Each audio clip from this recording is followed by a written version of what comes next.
what you did, and your mother still know you a kid. And those things you said you never do, but you did. Your eyes still open under your lids. Your dark secrets still know what you did, and your mother still know you a kid. And those things you said you never do, but you did. Coming up from under the covers, been in cahoots with my mattress. Nigga, I slumbered. I saw my demons in my visions, and they came in true numbers. I conquered what was hidden, nothing left unwondered. Ethereal girl, I wear me like the Eiffel Tower. Peace and love while we watch your rocket power. Let's get deep. Smoothies got the mocha powder. 3 through 3, we in blue, man. We had our shower. Stare at the stars about a half an hour. Cooking something saucy with a side of cauliflower. Roll a joint and tell each other about the afterfathers. Nostalgia brains leave you missing PBS and Arthur. Smuckers, the cow milk, the PBJ and others. Before your TV even knew we even liked the Parkers. Before your imaginary friend needed a home in farces. I don't need the type of church, I got my altar. I don't need the type of church, I got my altar. I don't need the type of church.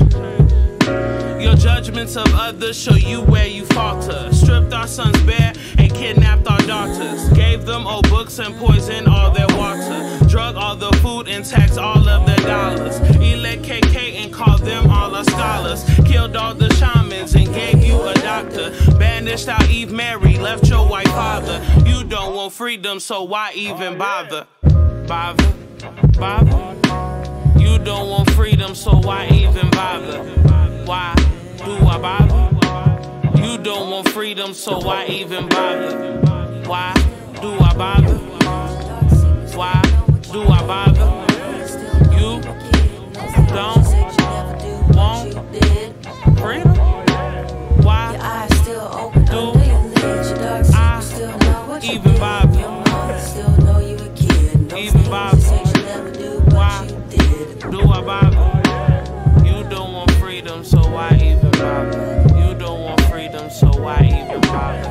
You don't want freedom.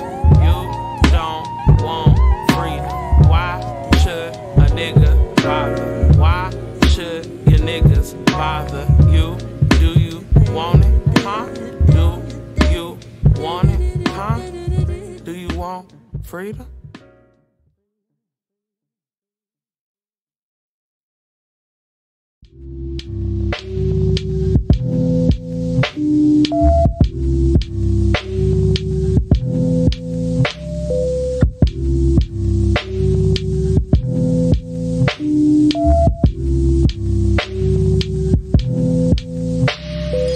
Pharaohs in my marrow, the sun rise in my spirit. Wanna be happy, but apathy, I've been near it. Geometrics formed into a sparrow. Evil sponsored on the TV screens, pull out my tarot.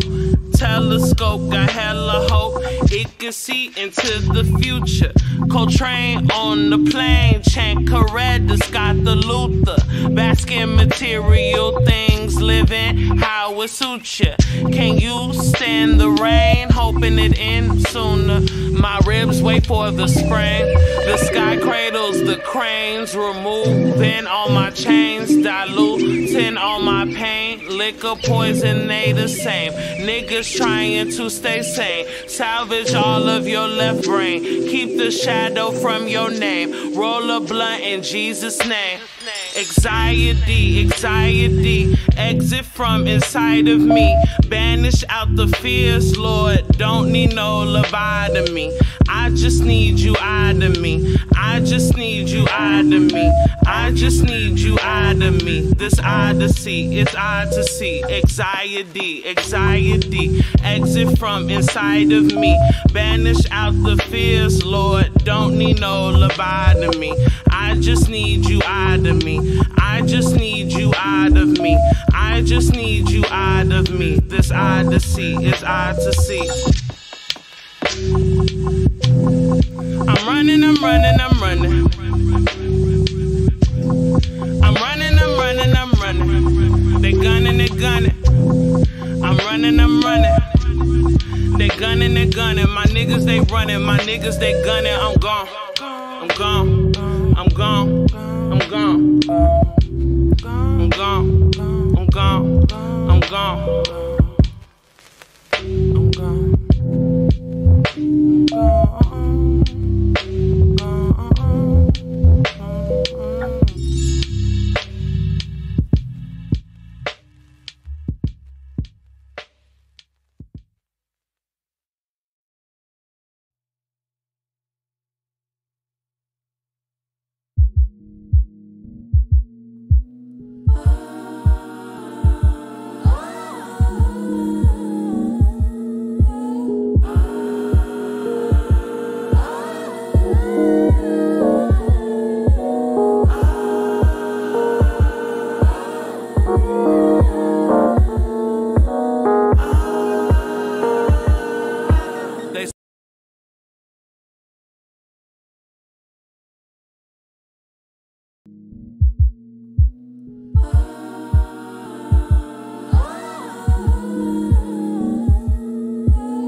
They say that you're strong. 23, my best song. I'm trying to stay calm. I'm trying to hold on. Been gone on my own. Is a minute too long? I got a new phone that I barely be on. Do you got a new song? You supposed to be on. Stop pressing me, gone. I wanted it done. To all of my funds. The roof of my gums. Can't live with my mom's. Blunt burning my thumbs. Weed burn like the sun. Weed waiting for dawn. The moon in my palm. See a queen or a pawn. We was already swans. I'm right to belong. Do you see Babylon? Get the fuck off my lawn. Sitting at home on my double-layer mattress. Life so long, it can be so dramatic. Dark as well for a brown ass eyelid. Just keep on going, you can use some more practice. I ain't been meditating. Too much internet can be deprecating. My art is heavy, so I be hesitating. My heart is ready and keep me activated. Goals in permanent marker. Healer don't mean I'm a martyr. Baby, tell me smarter, not harder. Even the crawls get you farther. Been in love, never partnered. Be cooped up in the apartment. Frustration, start the conflict. I want me a new outfit. Take it off, you treat me right and freak on Eve, sit on Adam. Love who I want, stop asking. I be the fruit and the passion. Burn my leaves, split the atoms. Sweet honey tea with my dragon. Born love child in black Martian. Amusement park with no cautions. I'm cautious, sitting at home on my double-layer mattress. Life so long, it can be so dramatic. Dark ass world for a brown ass eyelid. Just keep on going, you can use some more practice.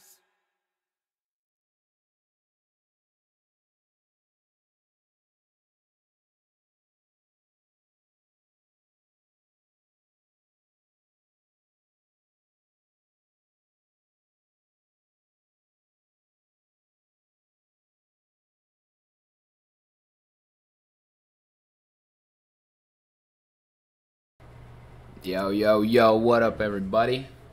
About to have Bambii in here any second now. She's setting her iPad up at the moment, and she will be joining us live at that point. So stay tuned for that. We're getting ready to have her come on live here. Excited to have a chat with her. Have never spoken with her on the stream before, so this is another first interview. Appreciate everybody who rolls through all the time. Got a few viewers tonight. Yesterday was pretty dope. Chris Webby came through the stream. Super appreciate him coming through.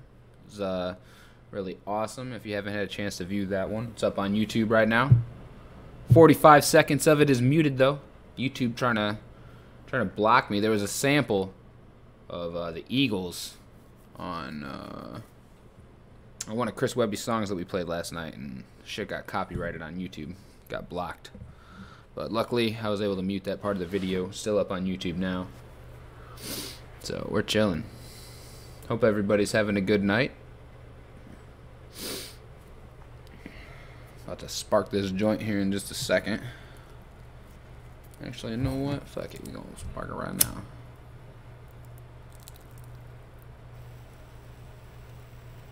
Anybody else smoking out there tonight?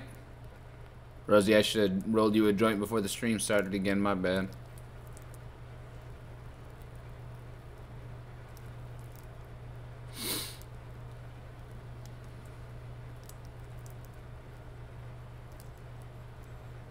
Yo, we're about to do a Talkin' Truth merch drop, by the way. I'm getting samples in, hopefully by next week or the week after that. And by the new year, we'll have a little Talkin' Truth store set up. We're going to have a hoodie and a t-shirt getting ready to drop. So, be ready for that. Super excited about that.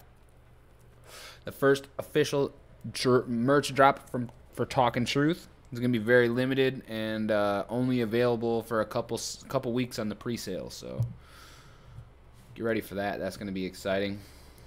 Going to be some forest green hoodies and forest green t-shirts with the logo on there.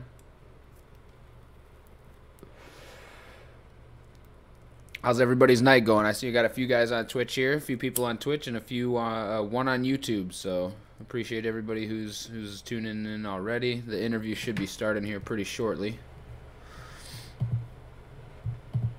J Bambi's getting her iPad all set up. Almost ready to go. I'm pretty excited. We got Michael Christmas on the stream tomorrow night. That'll be really cool. Boston artist. Never spoken with him either. And then so we got Michael Christmas tomorrow, like I just said. The Mind is coming on Friday. Then we got Fresh Waters from Pivot Gang next Tuesday. Going out with a bang this year for the Talkin' Truth interviews in the stream, man. I'm excited. I hope you guys keep tuning in. Participate in the chat, too. That's huge. I love when you guys ask questions or make comments on the questions that I ask, or comments on even anything that the person getting interviewed said is dope. So, chat participation is always awesome. I want the truth! You can't handle the truth! What up, Munher? Thank you so much for subbing. That's 4 months in a row. That's my boy right there. Hell yeah. Foolish got you beat by 1 month.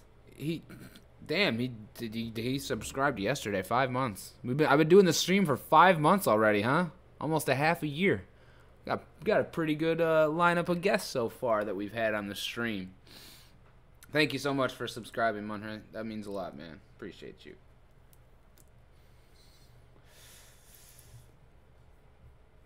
This will probably be the artist that I talked to that has probably the least amount of music out. I think she only has 3 official songs out. It's on Bandcamp. Please go support J Bambii on Bandcamp. J-B-A-M-B-I-I.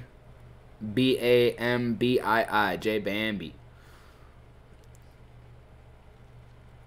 I'm trying, man. I'm trying. We're trying to get these interviews booked. I'm trying to get some content made. I'm a lazy guy, though, so y'all have to bear with my laziness, and I'm gonna once things start popping, I'm sure I'm gonna get more into it a little bit too. I just gotta stop being such a lazy bastard. I'm a procrastinator, that's for sure. Thanks for the, what is that? Is that a dance emote?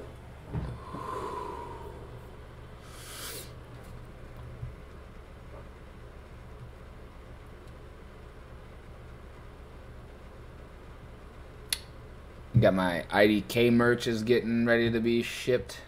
Super excited about that.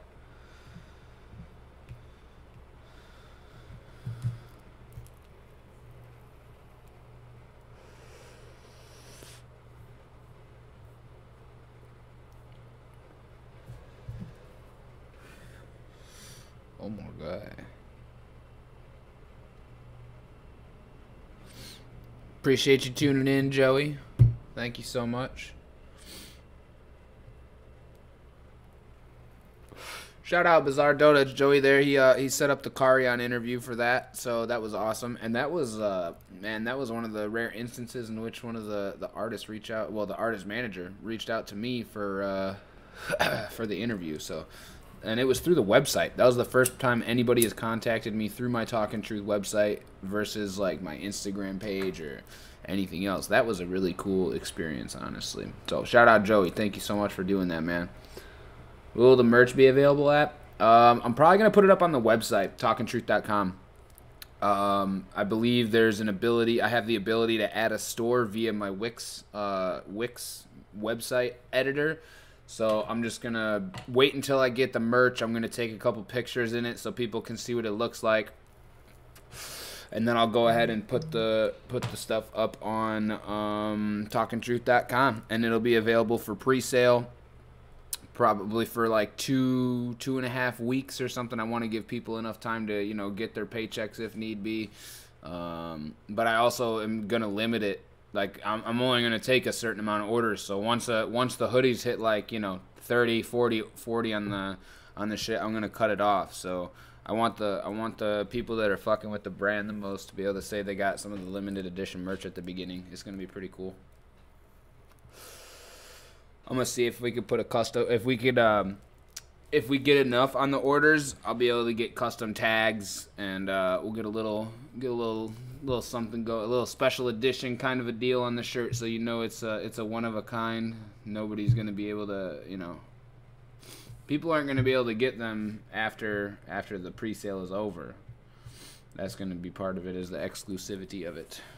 At least I hope that creates some exclusivity feel, and you know, I just want to get one of these merch drops done, man. Once the merch starts getting going, man, that's game over. Once people start seeing the Talkin' Truth name around the city, start supporting, that's it, bro. Get the name out there. Be ready to go. For anybody that is watching, if there's anybody that you know that likes hip-hop, please share the stream with them. Share the link on your Facebook page, your MySpace, your Twitter, your Instagram, whatever. If you're watching right now, please share the link in some manner. Let people know that we're live. Tell them to join the conversation. If they're hip-hop fans, they're going to get some dope content here in the next hour. We're going to have a chat with J Bambii here any second now. She just texted me again. She said she's almost ready. So she should be in the waiting room here any moment now, and we should be able to get going. That's pretty dope. I'm excited to have a chat with her. Ooh, yeah. Finally got a little better weed than I had before. Having weed that you don't fuck with is just the worst, man. That shit sucks. Anybody ever been in that situation for too long of a time? Like, man, you just have weed and you just literally don't want to smoke it. Like, it would literally better serve you sitting in the drawer than actually smoking the weed. I hate when you got weed like that. It's disappointing.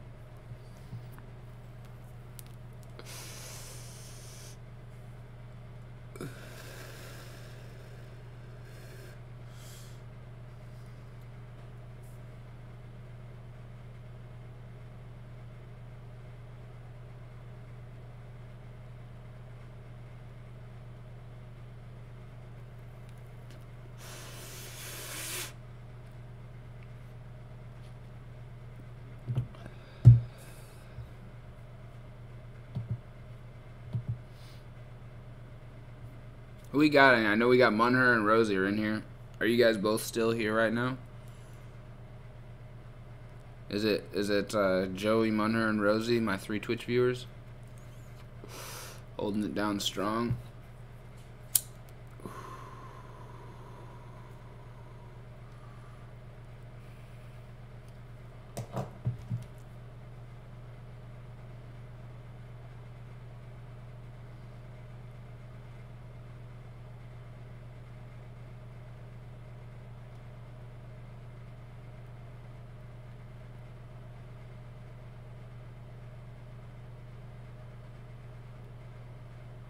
Hey, hell yeah. Appreciate y'all sticking around.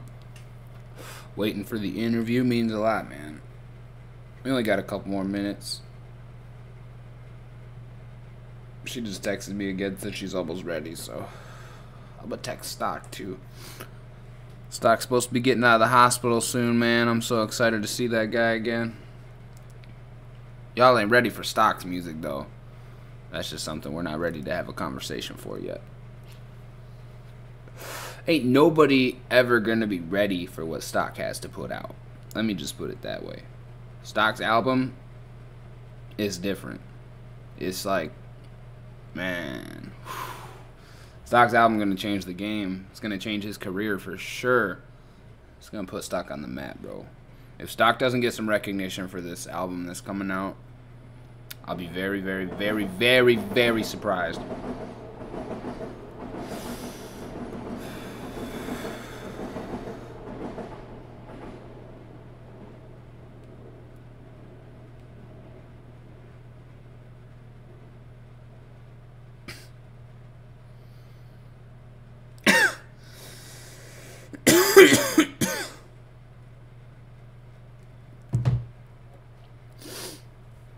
It's phenomenal. Totally forgot what we were just talking about. If I'm not lying, what is phenomenal?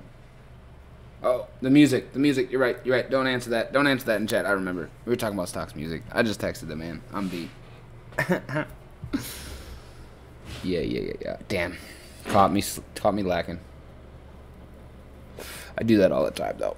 Talking about something 2 seconds prior, then poof, it's on. It's gone. I forgot.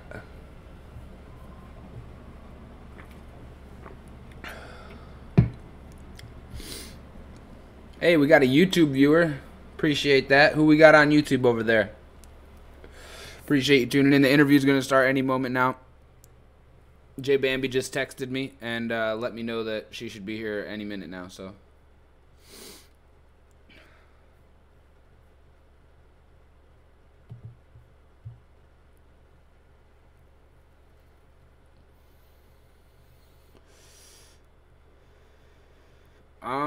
There's not a date yet exactly, Munher. It's definitely gonna be next year. I would say. I don't even want to say. Like I don't know when it's gonna be. 100% honest. I just know that he has more than just the album to drop. Let's just put it that way. He has more than just the album to drop, and he's gonna. Next year is gonna just be the year of Stock Marley. Let me tell you that. Let me tell you that. Me and that man are going to make a documentary together here very soon after he gets out the hospital. Within the first few months of the year, we're going to be making a documentary together. Directed and shot by Talkin Trut. Co-produced by Stock Marley. About to tear the game up, bro. About to give you an inside look at Free Nation and Stock Marley, at his life. It's going to be exciting. It's going to be a huge, awesome prelude to the album. I'm really excited for it. I hope everybody else gets excited for it. We better hear it on First Listen Fridays. Bro, I've listened to the project probably 50 to 75 times already in its entirety. There will be no first listens of that one, but we will definitely have a day dedicated entirely to that release for sure. We will. I'll do a first. You're right. We'll do a First Listen Friday anyway for all the viewers. I will have heard it several times. Like I said, I've listened to it a lot already. But we should still do a stream for it at least. I think that would be a good idea. Have everybody plan to listen to it together for the first time on stream. That would be cool. Have him on stream that night. I'm sure he would be down. That would be dope. If not the night of the drop, either the day after or something like that. Have a listening session with him. And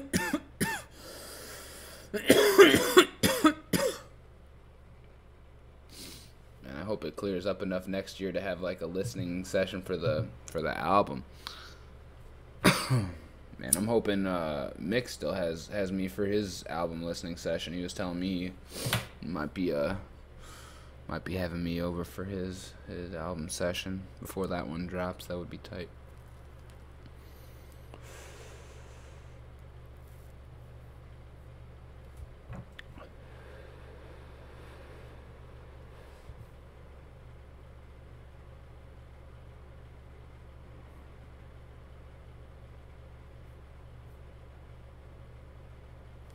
Man, I got through almost this whole joint.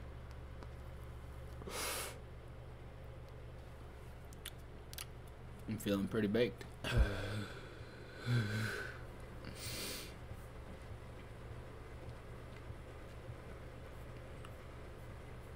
You listened to any more Chris Webby since last night there, Munher?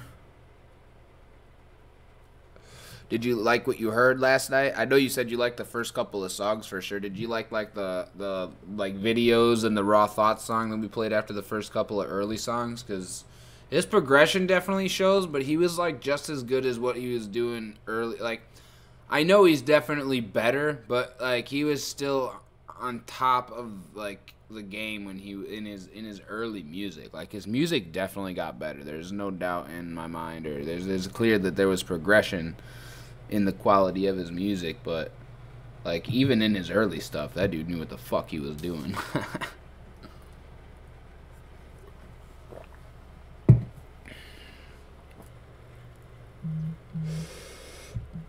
Ooh, that.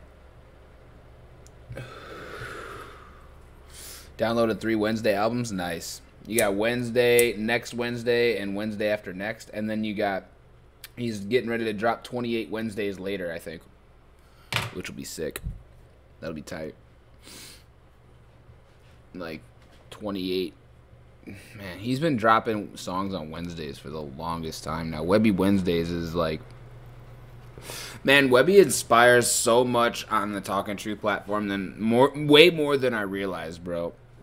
Webby Wednesdays is really honestly kind of what it, because he started doing that around like 2017 was the first Wednesdays album that dropped. So at the beginning of 2017, that's when he started doing Webby Wednesdays. I started working at Acquire in 2016, December of 2016. So right before he started doing Webby Wednesdays is when I started working at that office. Then I eventually bring Cole in. We start working at the office together. And, I mean, I was even, so Webby Wednesdays, WW, I was like, man, if I want to start a Talkin Trut website, it's got to be like something like that. Like TT. Like, what can we do with like TT or SS? Or I just kept trying to think of like names that had 2 whatever concurrent letters, the same start. And so like Webby Wednesdays, Talkin Trut Tuesdays, so just like little shit like that. And then last night I was saying the question that I asked about the body of the tree, keeping a good group of people around you to keep you solid. Like he inspired that question 100% as well. So it's just kind of crazy to see as I'm talking to these people. It uncovers for me like, oh shit, that's where I kind of got that idea. That's subconsciously what I was thinking about when I'm setting this stuff up. Like it's like a cool recollection for me, like seeing how that shit came about. Man, I'm just high talking shit over here on the stream right now.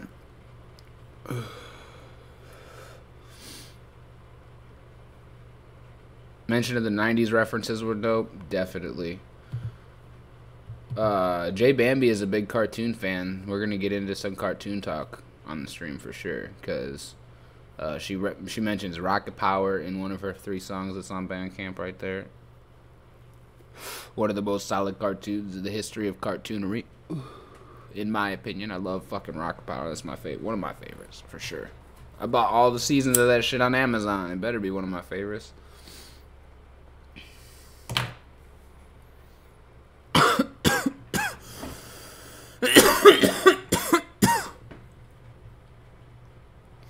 I'm properly stoned right now.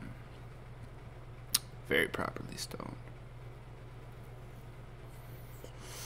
Everybody in chat right now, favorite cartoon from when you were a kid, go. Let me know. Let me know. Don't make it no weak ass shit either. What was your favorite cartoon growing up? If you had to buy like a series to watch for the rest of your life, cartoon wise, what would it be? Add why. Tell me why you picked that shit. I'm gonna say Rocket Power just because of the vibes, man. It's just got that stoner West Coast vibe to it. It's funny. I love Rocket, man. It's just like it's a very solid show. I love that shit. Dragon Ball Z? Oh, I thought you were gonna say Dragon Tales, bro. Oh, man. I swore you were gonna say Dragon Tales. Dang, Munner, I didn't know you watched Dragon Ball Z. Okay. I've never watched any Dragon Ball Z or Pokemon, to be 100% honest with you. Rocko's Modern Life or Kablam? Man, Kablam rings a bell. Now I gotta Google that shit. But Rocko's Modern Life, most definitely, bro. I got the Rocko's Modern Life t-shirt in the bedroom right now. Kablam! Yes, it had the exclamation point in it. That's right. I remember that shit. It was on Nickelodeon. That's right. Kablam. Hell yeah. Taught me Japanese and was cool. Okay. That's cool. Did you take any Japanese classes ever? Like, did you, like... I mean, I know Tim took Japanese in high school. Were you ever in one of those classes with him? Did he take I think he took Japanese. Rocko's Modern Life is solid. That's a good pick right there. That's definitely in my top 5 all-time cartoons, probably.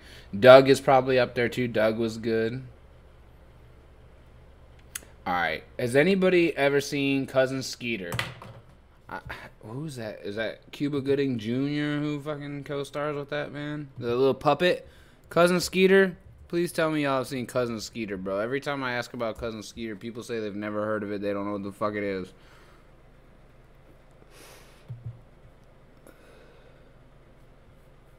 It was on Nickelodeon, though.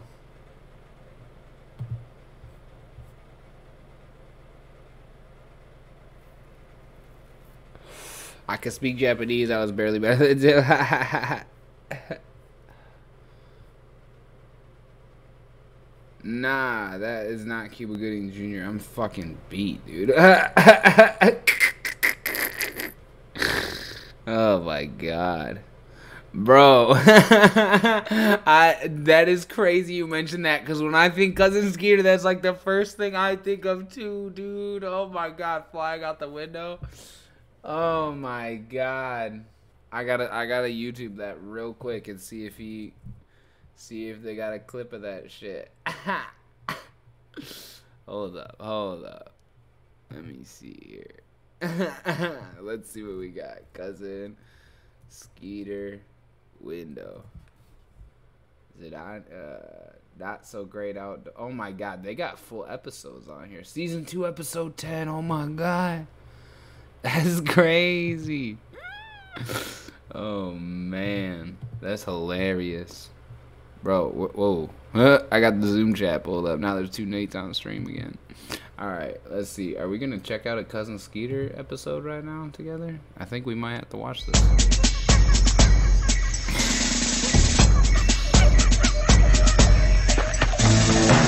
Pull my alone, so deep in the heart of the jungle. Food, gotta hunt it. Danger, don't have to do a thing. Wherever I turn, it's there.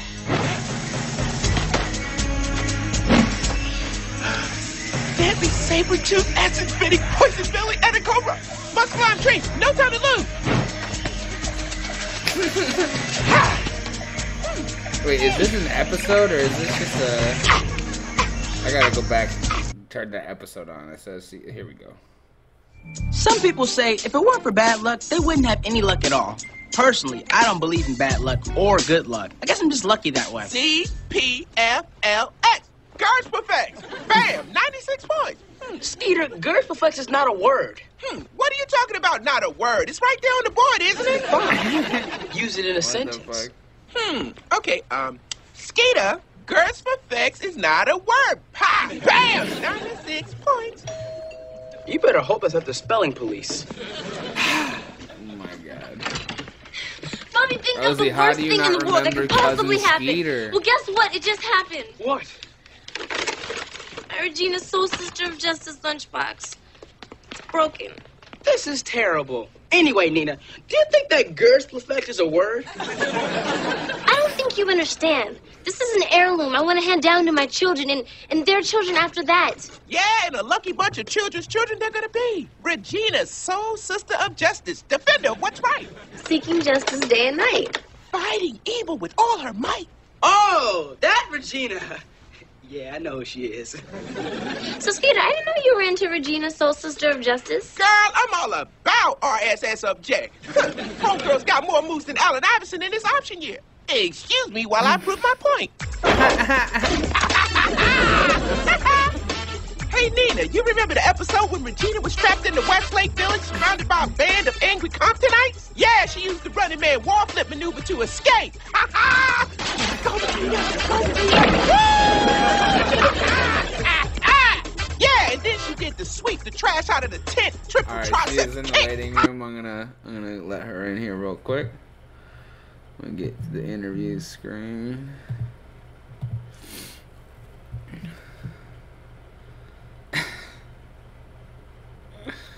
Hey, how's it going? Hold on. Is it working? Okay, cool. It's Yeah, working. I think so. Let me get this Wonderful. over to the right side. How are you doing tonight? I'm doing pretty good. I'm on my last day of my spiritual fast that I've been doing since Sunday. So it's been cool. My homie and I went to go get I needed to go get a bookshelf. I was super desperate for I needed some more space in my room, and my homie built my bookshelf for me, so that was really good. I went to go run some beauty supply errands, some black girl beauty supply errands. That is a whole motherfucking feat, if you ask me. I was at the beauty supply for at least 2 hours today. But other than that, I'm good. I've been just trying to take time to really recenter myself. You know, I'm not on social media right now. I'm not eating red meat. I'm not drinking. I'm abstaining. I'm not smoking blunts. And right now I'm not eating any solid foods. I'm almost done. It's been 72 hours. So that's like the time window that helps your body regenerate, go into that ketosis phase to kind of regenerate your cells, you know, kind of do that immunity boost. Also give your insides, give your body a rest, give your body a break. So it's just been like really gearing up for my 28th birthday on Friday and just really trying to be in a different headspace. So yeah. That's awesome. I think that's like one of my favorite things about you, just following you on social media over the past few years and having met you a couple times in person. You really know how to care for yourself. At least it seems like it. You put that as a high priority, and that just inspires me every day. Like anytime I see you tweet about something like that or centering yourself, I whatever appreciate it is, that. And that's it something really I ain't affects never me do every before. day. I ain't never really cared about myself before probably the age of like, let's be honest. Let's say before the age of like 24. I don't think most of us really cared about ourselves because we were taught all this other bullshit about what does it mean to be whole? What does it mean to be happy? What does it mean to be a successful, abundant? So really having to rewire and reimagine myself, I also do super appreciate that you see that because that's all I really care about. Because it's like, there's been times I've done a lot of work, you know, I do a lot of community work, I do a lot of stuff, and there'll be times where I feel like I'm not taking care of myself. I'm not doing right by me. I'm not doing the things that I needed to do. And it feels good to radically put yourself first. It feels really good to radically choose yourself, to radically choose self-care, self-assurance, self-acceptance, you know, all that stuff, authenticity, how all it looks. Definitely. You spoke a little bit on like being out in the community and stuff. Your community events are always amazing.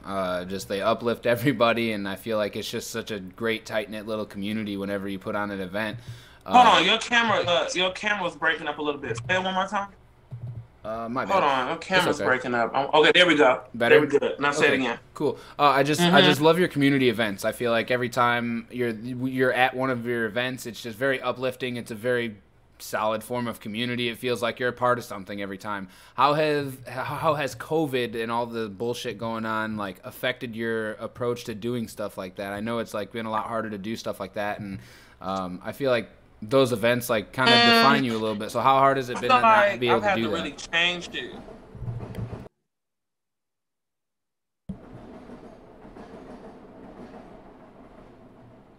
Say that again. I feel like it's been hard, but I also feel like, I was just saying, like, I feel like it's been hard. I feel like it's been definitely a mental, it's definitely been fun. I think, you know what else I'll say? I think people who are really creatives have taken this as a challenge instead of a hindrance. I think that there's still community. Like, people are still here. Like, it's not like we all dead or some shit. Like, thank God. But we're still here. So it's like there still needs to be community. There still needs to be a connection. There still needs to be a way to be with other people. So I did Zoom parties. I really love Clubhouse. I think Clubhouse is a great way to do that too. I think my idea of community has changed because I had a lot of really big events planned this year that I had to revision, revamp, throw away, get rid of. You know what I'm saying? So it really wasn't. I had no choice. Like, it was just like that's what it is. I would personally say that I think that I just had to find community in smaller forms. You know, I just couldn't do community in the larger, bigger schemes that I usually do it in. I had to find what community meant for me, even on a personal level. I think that I just used this time to reimagine what I consider community, you know, really reconfigure the kinks in my personal endeavors. Like, where am I doing this work from? What is the intentions? Is it about this? Is it about that? What is it not about? Mm-hmm. Who do I like to see? You know, the Brown Skin Lady Show has gone through a lot of different ascension periods this year, and I'm super excited to see where it goes. I also think that the other way that I took this revamping is building this house. So I'm building this house on the South Side for young people, and I think that was my idea of community this year, is that there's a need. You know, although turning up, entertainment, that creativity, fun is all a need, there's still a need for people to be aware that community is deeper than a turn up and fucking going and mobbing at East Room and getting on the list and being, you know, all the clout shit. It's really about there are people being homeless. People are dying. People don't have medical insurance. People don't have food. People don't have water. People don't have clothes. And really having to reimagine what I consider community. Like, you know, is community just being around niggas who are oblivious and or ignorant or on some, you know, nonchalant or ignoring or, you know, just completely dismal about what the state of the world is in. And, you know, watching people try to throw events and have a good time and turn up and shit when people are suffering, it just don't sit well with a lot of people. Yeah. So I think that with the events, I just took it as a blessing in disguise that this ain't the year to kind of have it be more of an external thing, right? Like, you don't need to be having parties right now. You don't need to be having events right now. This is really about what are the ways you can serve your community that might not necessarily benefit you in a monetary way right now. It might not benefit you in a way that you're used to, you know. And of course, a lot of us have this work as our bread and butter.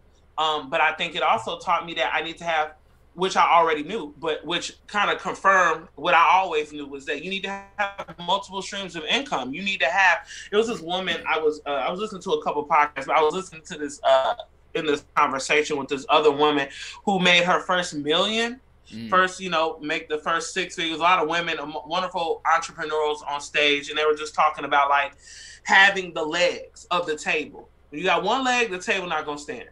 You got two legs, you can make some shit happen. You got three legs, you really got some shit happen. So ever since then, this whole pandemic and everything else has taught me that I need to not have all of my eggs in one basket. Some people, unfortunately, that's the way it crumbled this time, you know. And I think all of us have always had tank, even if it's not people, places, things. We've always it's times where we've always invested in the whole thing.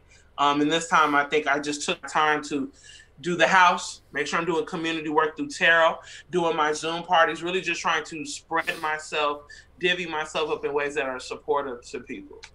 That's amazing. That's super cool. Can you just explain what tarot is a little bit? I've always kind of been interested in it, and I don't really understand a lot of it. So can you just kind of briefly explain what that is? True. So tarot is a tool for divination.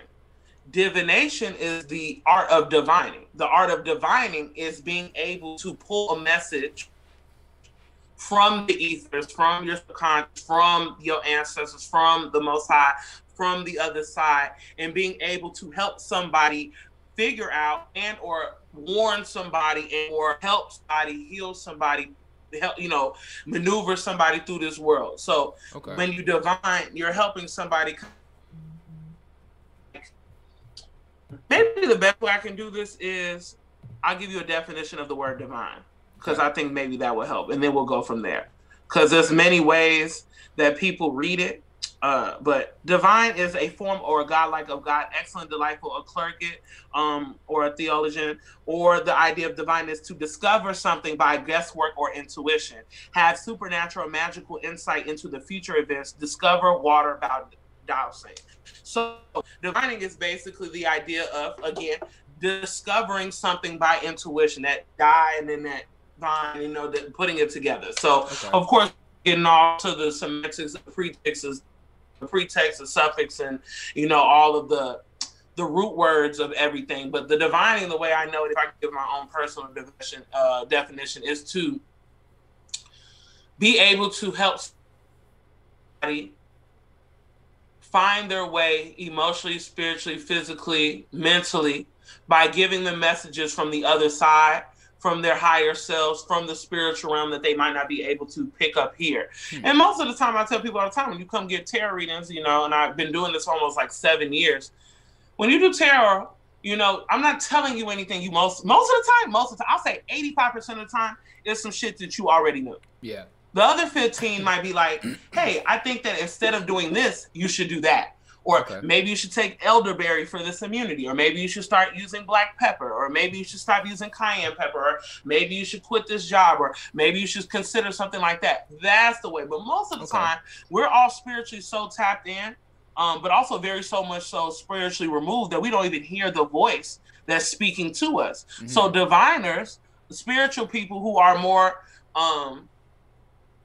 and again, like, I think that I'll get to this part later, but are more tapped in, and more ascended and elevated. And like, some people are fucking great engineers. Some people are great at making paper clips. Some people know how to make creme brulee. And I know how to read tarot and talk to dead people. And I'm psychic. So everybody got their niche. So that's my strength. And it's not to say like anybody could be really. Everybody can be good at baking something.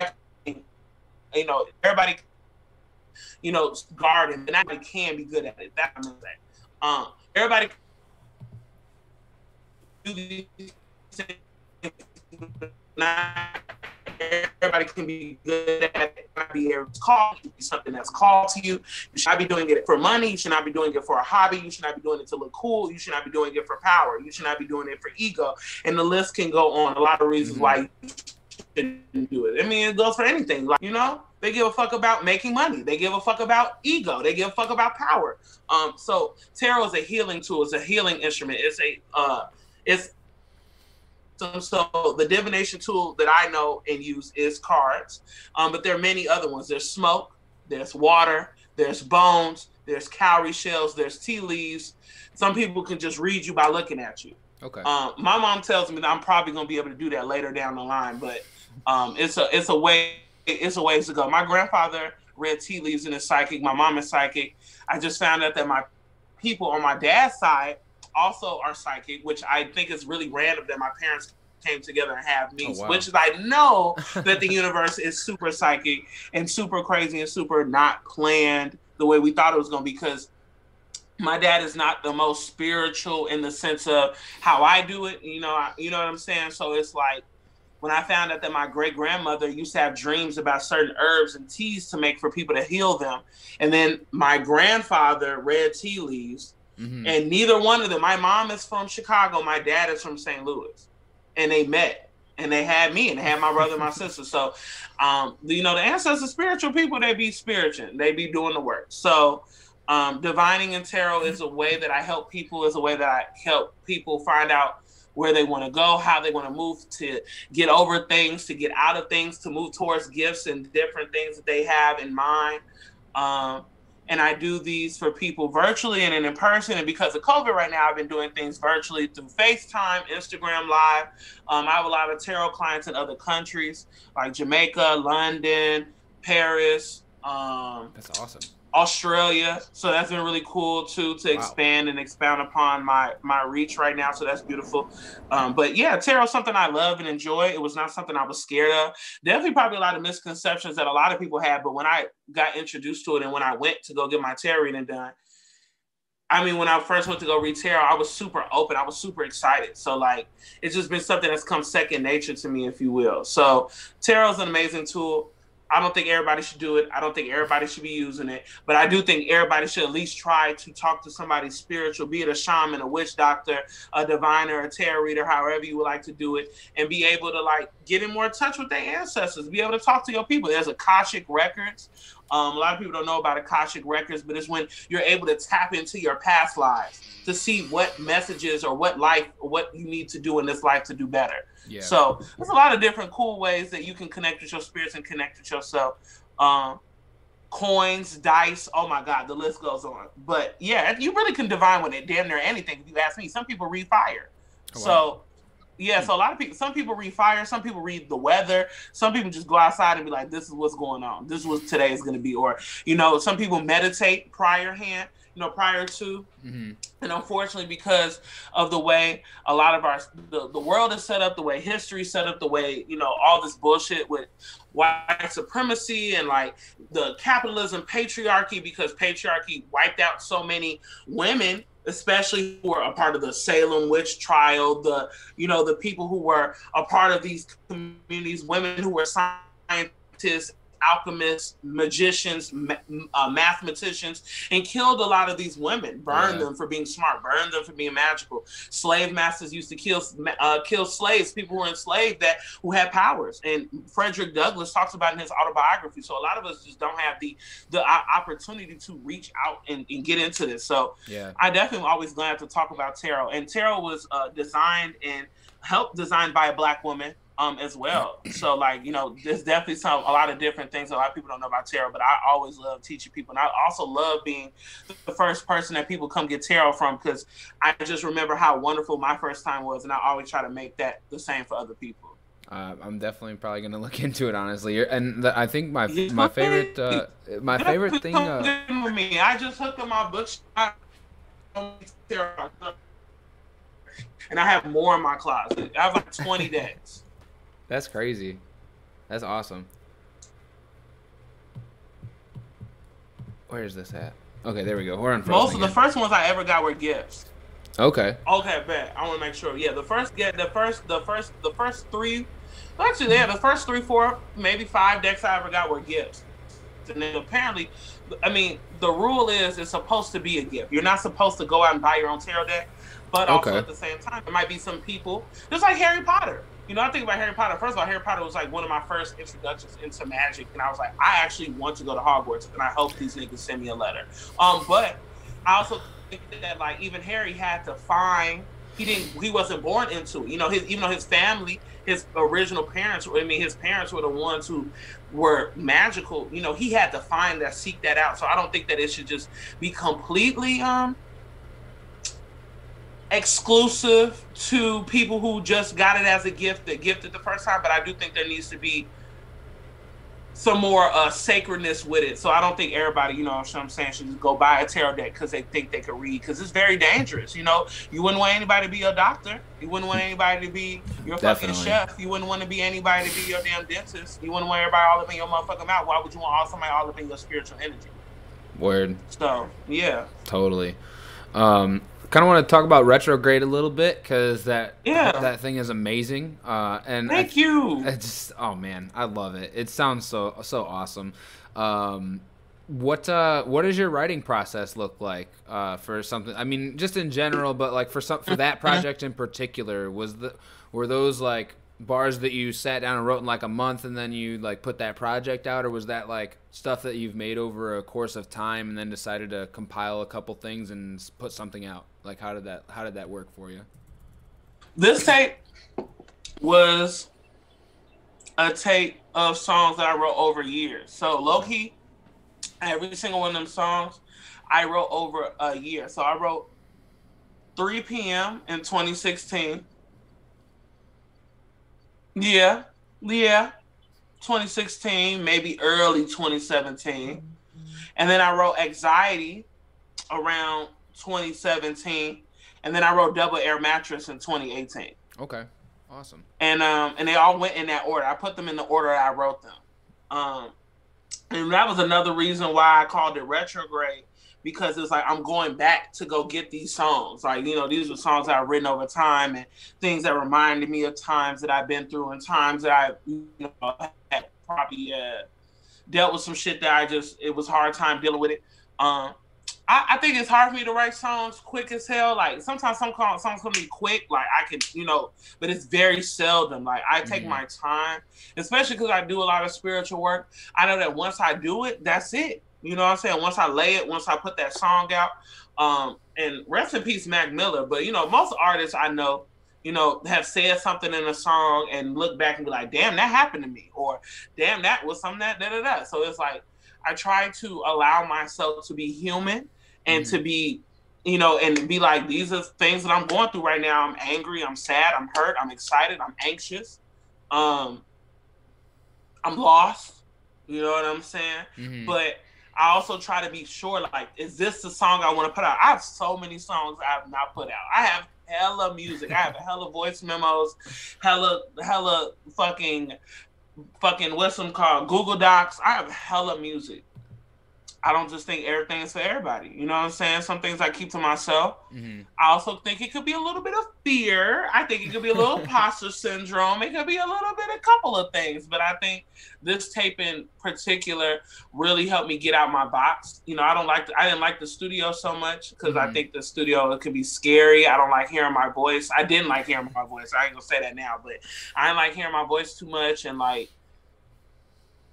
it was just, sometimes I'm a perfectionist. You know, y'all see the work I do. I try to make sure shit is crisp. So like, amazing. When I go into the studio and I see shit, when it's the reflection of me and I'm putting it out here to share with people, I'm on my Erykah Badu shit. I'm sensitive about my shit. So like, sometimes, you know, it would be hard, you know, and it was also a time where I felt like I couldn't go to the studio without drinking and smoking because I was so anxious. Like, not even getting super fucked up, but just getting a little buzz, getting a little, you know, smoke a little whatever. But it was like, damn, can I go in here sober? Can I go in here and just say this? Can I go in here and just do this? Can I pull these raw moments where I'm just like super excited, or like super animated, or super like, that was raw as hell, like off the rip on some drunk shit. Can I recreate that in my, you know what I'm saying? Can I recreate that without all these things? So Retrograde was definitely a process for me. I really love making that tape with L Boogie.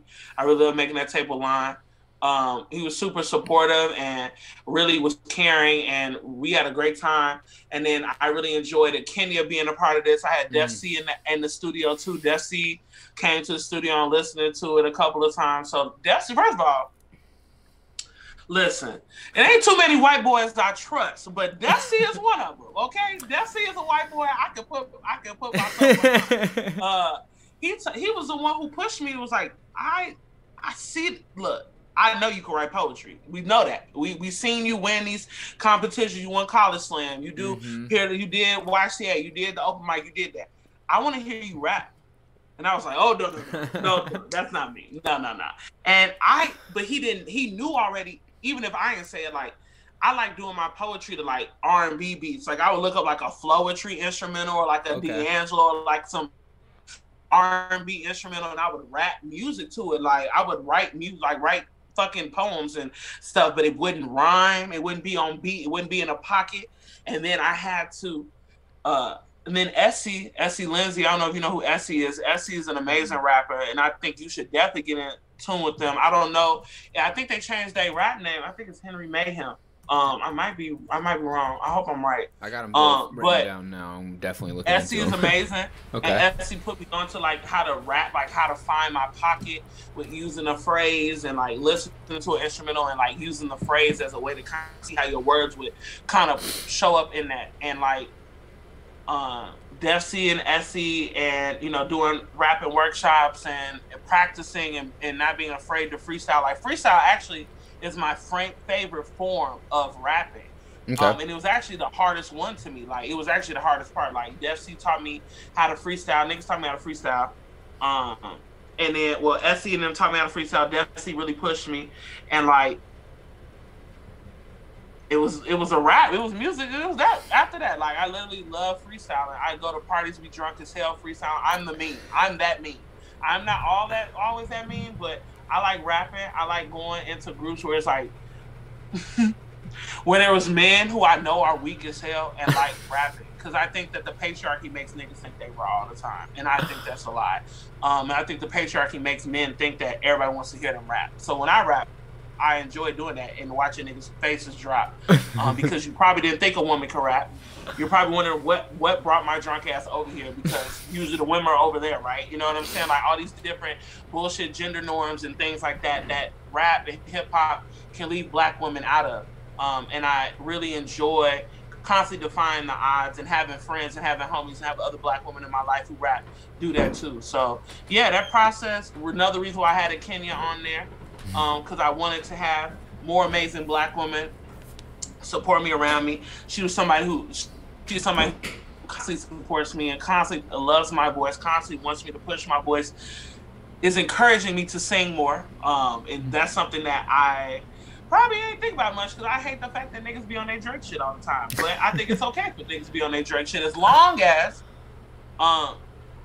you're acknowledging that there are artists and singers and writers who could help you. I don't think this is like an individual thing. So I was enjoying how collaborative I was with this. Because although Kenya has features on the first song, she also helped me and has some background vocals on Double Air Mattress too. So yeah, this tape was fun. I enjoyed it. I didn't say I made it really quick, but I was sitting on it, so it felt like I made it really quick. But it came all together because I had all the parts ready to go into go in the kitchen with type shit. Yeah, that's awesome. Can you speak a little bit on how hip hop has affected your life? Just like listening to other people's music and then even maybe a little bit of making it. Hip hop has truly helped my life, but I feel like hip hop. My bad. I think your thing breaking up again. They just being so annoying right now. It's okay. I think we're back. Hip hop has affected my life. Repeat the question to me one more time too. Just how hip hop has affected your life, whether it's other people's hip hop or just you making it. Okay, true. I feel like me making hip hop has been really amazing because I love rap. I'm an orator. I like speaking. I like communicating. I think it helps me communicate with people differently. It also helps me communicate a part of myself that I might not be able to communicate in other forms, in other ways. I also think that like Jay Dilla is the reason why I also love boom bap, right? But Jay Dilla was like my introduction into hip hop, because I was always a super flow rhythm type kid, but I was an R&B kid. I was like an R&B soul kid. So I'm listening to Erykah Badu. I'm listening to Dwelle. I'm listening to Jill Scott. I'm listening to Floetry. I'm listening to The Foreign Exchange. I'm listening to Rob Asper. I'm listening to, that's my vibe. Okay. And hip hop is something I've always loved too, because Kanye West's Graduation album was the album that like really changed my life and also helped me really get through high school, especially like Everything I Am. I dealt with all the bullying and like, not being accepted in high school. So listening and having that album really helped. First of all, having Kanye in my life, period, was a big deal. Now, I don't know about that nigga now. I couldn't tell you about what the fuck is going on with him past 2013, 2012. But I also say that I went to go see Kanye for my 21st birthday, which was like 2013, which was amazing. But where was that at? At the United Center. It was the Yeezus tour. Okay. That was cool. But yeah, I think Kanye's had a big effect on my life. I also think Missy Elliott had a big effect on my life, especially her being dark skinned. She's always, first of all, Missy Elliott, I've been telling people this and I'm probably gonna keep talking about it, but Missy Elliott is a sex symbol. And a lot of people constantly do not consider her a sex symbol because why? Looks, skin color, the way she handles herself, like she's a boss.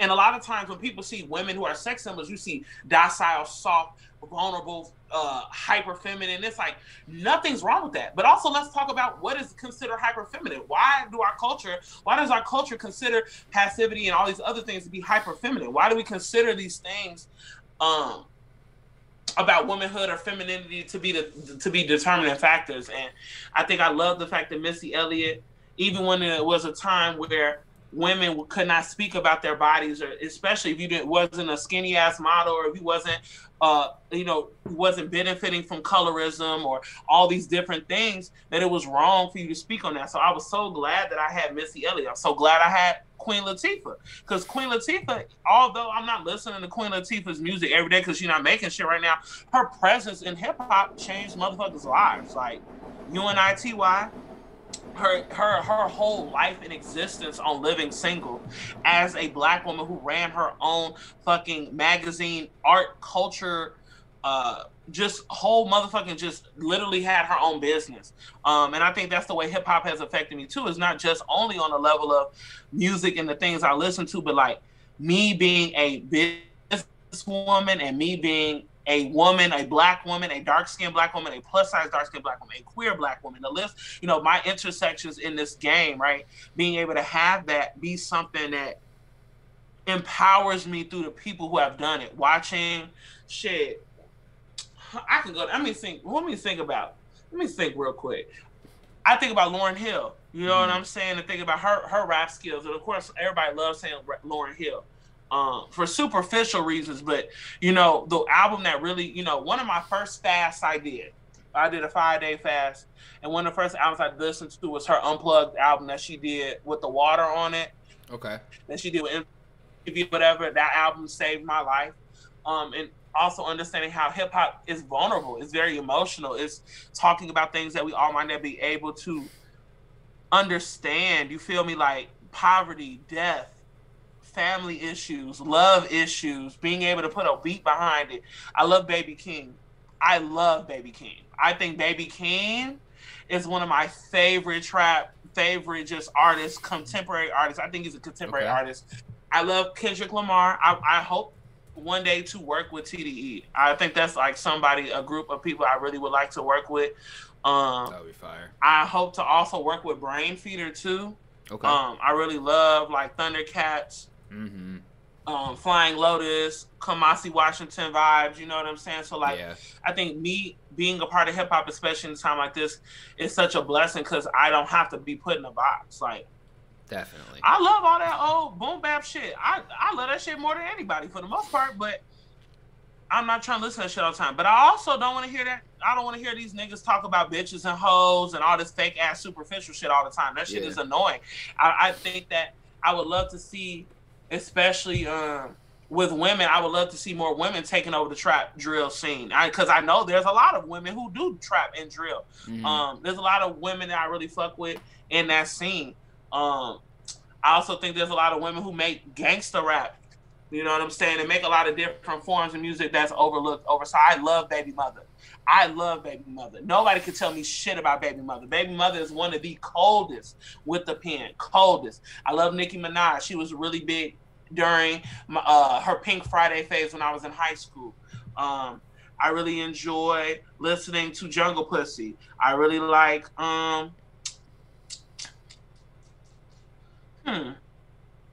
who else I really like? I like Kamaya. I really like who else I really like? I'm running blanks because I don't want to think about men. Megan Thee Stallion, of course, right? I think that I also would love to challenge, with all these women and stuff, I would like to challenge all of us as women, as black women, as especially in hip hop too, not center men or center destroying or tearing down other women as our way. Like, definitely is fuck these bitches sometimes and fuck these hoes. But what you mean at what cost? Like when we're sharing this, again, thinking about the things you put out, thinking about the things you lay down, and how once it's out there, it's out there. Yep. So, wanting to challenge not only women, but people in general, because let's even think about how the fact there's so many trans, queer, non-binary rappers that people overlook. Thinking about how there's so many different people in intersections, because this is a patriarchal, capitalistic, white ran space, unfortunately. I was just talking to this dude last night, and he was just talking about, I remember when hip-hop was born. And I just thought that shit was crazy. But also, there was a time hip-hop didn't exist. Yeah. So it's like, where can we find the inspiration, the joy, the roots of why hip hop started, and being able to nourish them. Because I love Andre 3000. I love how Andre 3000 made the love below and made Pink and Blue and She Lives on My Lap. All that shit is still rap, but it's like, what kind of rap, you know? So I always love the fact that I'm not being put in a box. I love the fact that I can see John Doe. I love Zoe. I mean, it's Freddie O. So motherfucking, it's so many artists here in Chicago that I can go down the list and talk about how much I love them and I listen to their music. Kenya, although a singer that people know them by, but a fucking amazing rapper. You know what I'm saying? So yeah, I'm just really glad to see hip hop changing in a way that we could make it what we wanted to make it and not make it into some shit that excludes people or makes people feel like they should hate themselves. Because I'm tired of dealing with the light-skinned women, all this other bullshit in music where it's like you like hearing people rap about I like a long hair, thick red bone, and hearing people talk down on dark-skinned women, or hearing niggas Kanye say terrible things about bigger women. Hearing Kanye say terrible things about black women. I love, like, you know, and that answers your other part. I love hip hop, but I feel excluded. I feel not seen. I don't feel loved. I don't feel appreciated all the time by hip hop. So it's like, I can turn up to a nigga music and be looking like, damn, ouch.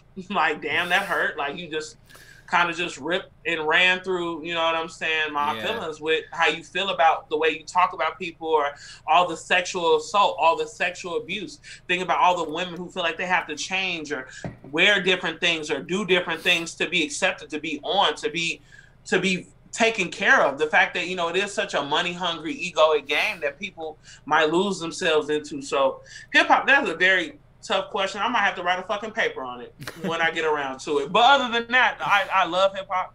Hip-hop needs a lot of work, like we all do. But, you know, the one thing I love about, I think Yasin Bey, Mos Def said this, it was like, you know, hip-hop tells you what's going on. Hip-hop show you what everybody's thinking about. Hip-hop lets you know what the temperature is. Yeah. So I think right now I'm enjoying the fact that the temperature is, where are the women?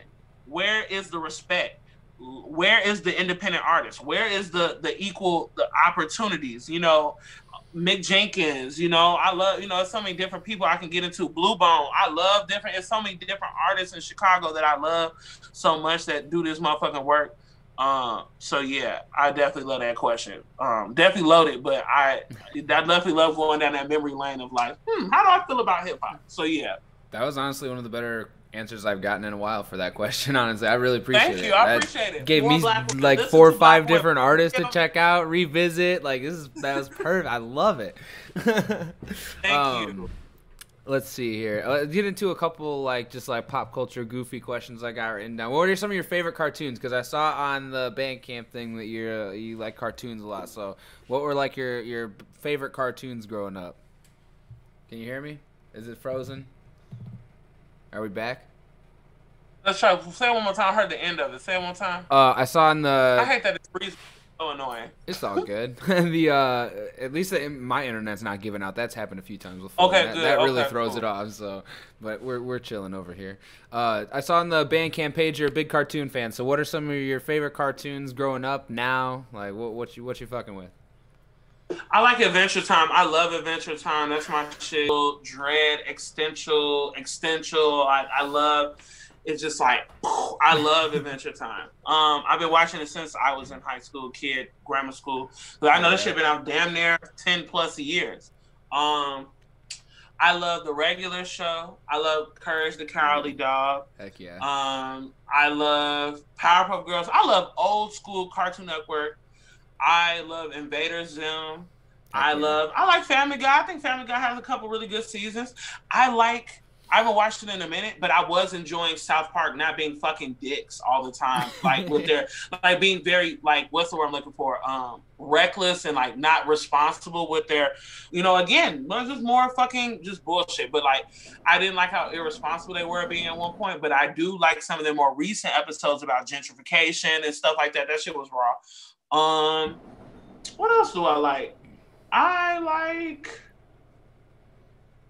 SpongeBob, of course. SpongeBob has brought a resurgence in my life. I love SpongeBob. Who doesn't love SpongeBob? I was a big fan of Scooby-Doo, like the original Scooby-Doo, like hell yeah, old school Scooby-Doo. I liked Toonami when I was a kid. I liked Dragon Ball Z and like that old stuff. I'm not an anime fan. I'm not a big anime fan, but I do like. I mean, I did like Toonami. Let me see. What other cartoons I like?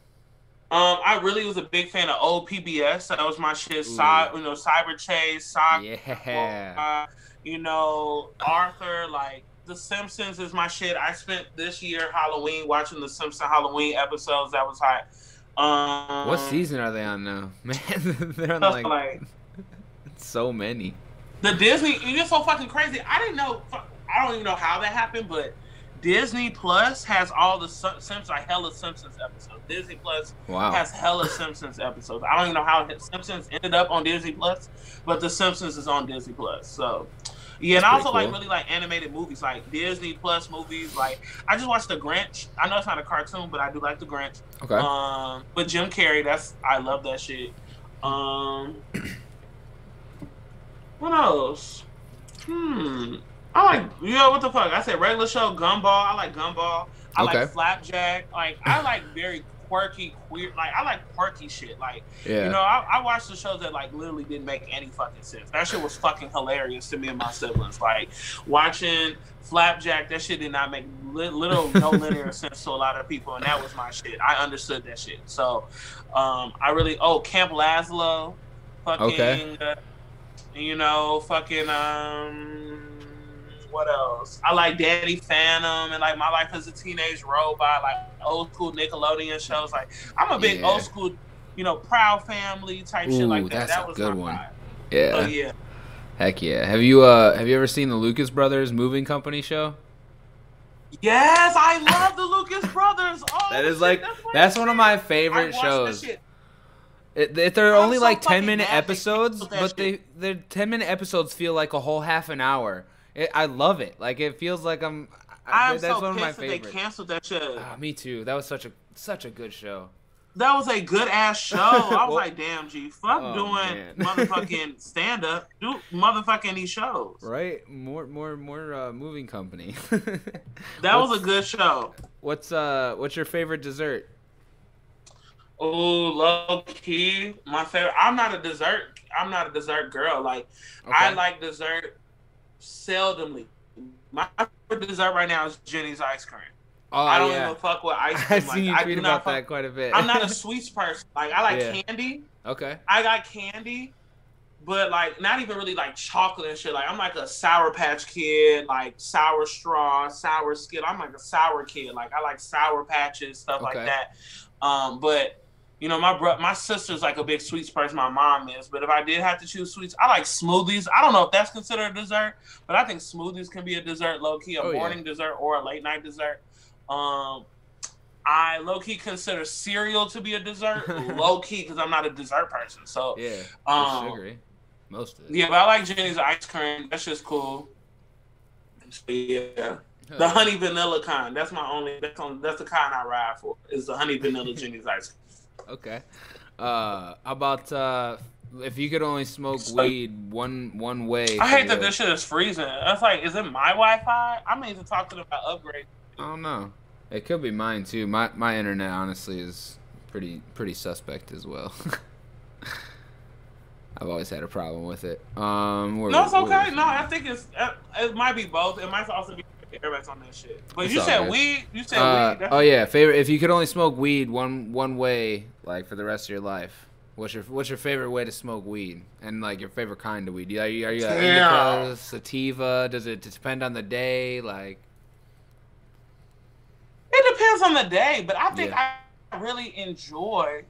I like a good laugh out my weed. I like to laugh. I like to feel like I'm fucking cracking up. Like I like to laugh off the weed. But I also, if I could choose anything, I would choose a leaf. I would choose like Fronto or like a leaf, like a tobacco leaf. Unfortunately, that shit's not really good for you. So it's like all the time, I have to cut back on that. But I would do blunts. I would definitely do a tobacco. A leaf, not a blunt, like not backwoods. I think backwoods low key suspect, low key. I think that was about the name brand shit, but I really do like blunts. I like tobacco leaves. I like Fronto. I like spliffs. That's my shit. But I had to cut back. But I think it'll be a blunt. And then second would be probably like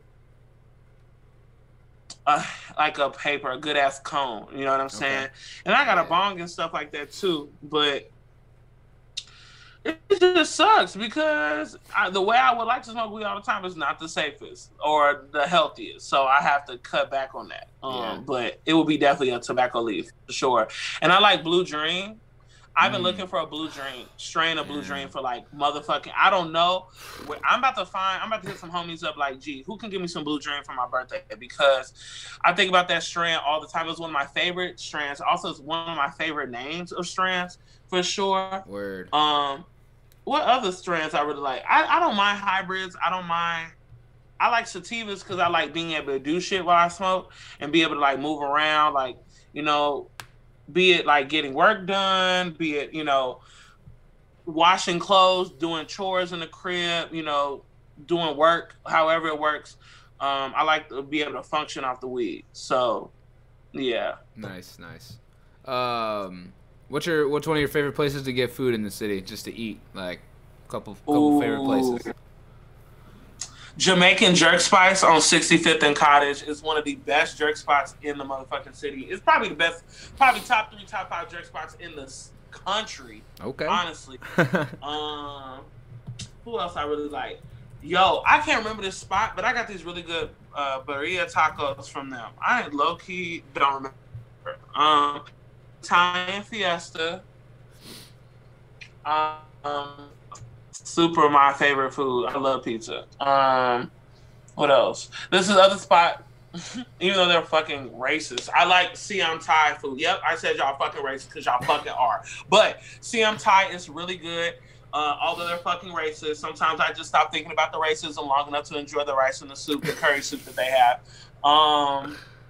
Let me see who else I like. I like, of course, like, Yassa is fucking fire. Yassa is an African spot on 35th and King Drive. Is really good. I love them. Jollof rice is fire. Their cabbage is fire. It is so fucking good. And I'm sitting here fasting. I'm getting mad at myself. Oh my god. I really like Bon Sante.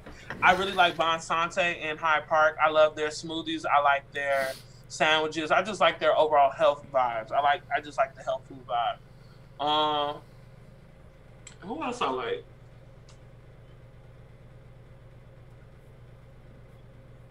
Depending on how I'm feeling, I'm going to White Castle. Okay. I think White Castle is one of my favorite, like, fast food spots. Yeah.